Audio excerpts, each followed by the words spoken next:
Hi, my name is Dan McLeod. I'm a filmmaker and festival founder. Well, I started the film festival several years ago because I found there wasn't anything in the region that was really catered to the local filmmakers. There were other festivals around, and there still are, but what I wanted was a place for myself and other people like me who didn't have a lot of money but were looking for a network and a community to gather and to see each other's films on the big screen, because that's kind of the motivating factor when you create something like a classic Hollywood. You want to see it in the big screen, and this was a place to do that. In terms of the things I explore in my own work, I'm usually a horror guy. I've been into horror since I was a kid when it really scared me, and because it was such a fear, I was really drawn to it. It was something that I just wanted to overcome, and as I got more comfortable with the films, I wanted to explore that further myself. So the kind of work I make deals a lot with dread. I've had an anxiety disorder my entire life, so I'm used to that feeling, and to be able to explore that with others through communicating with film has been fairly therapeutic for me. And I know just that lingering fear of doom and death is something that really helps us connect as an entire species. So that is why I probably stick with horror, and why I gravitate towards it.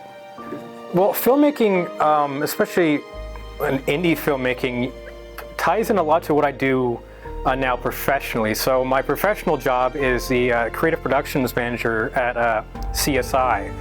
And if you can coordinate and pull off an independent feature film production, you can do nearly anything involving management and coordinating. There are so many things that go into a film that can go wrong that you have to anticipate.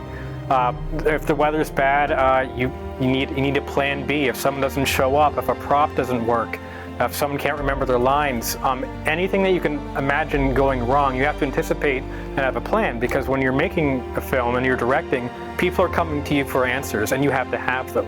And that skill set translates into exactly what I do now. I manage 3 different creative teams, and they all have different needs.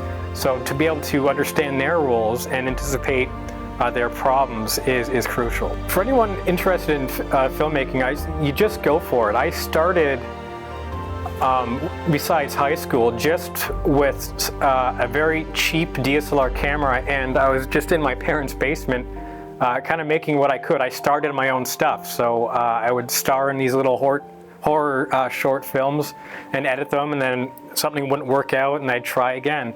And I still, in a sense, do that to this day. I still make short horror films in my own basement now when I'm not working on bigger stuff, because I enjoy it, and there's always something to learn. Filmmaking is probably one of the most complicated art forms you can get into, because there's just that many more problems that can arise. You can't just take an eraser and fix an entire scene. If something's out of whack, it can affect your entire story. It is a challenge, but it is worth it. It is something you can stick with your entire life and keep improving. There's always more things to learn. There's more styles and techniques, and people willing to help you out, and you can help them out. And as long as you enjoy it, then it's worth doing, and just give it a shot. For those trying to get into film festivals or start their own, same thing.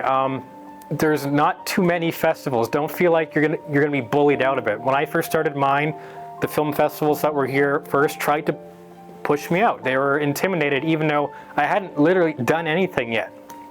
And for that actually was motivating to keep going. I don't like to be bullied.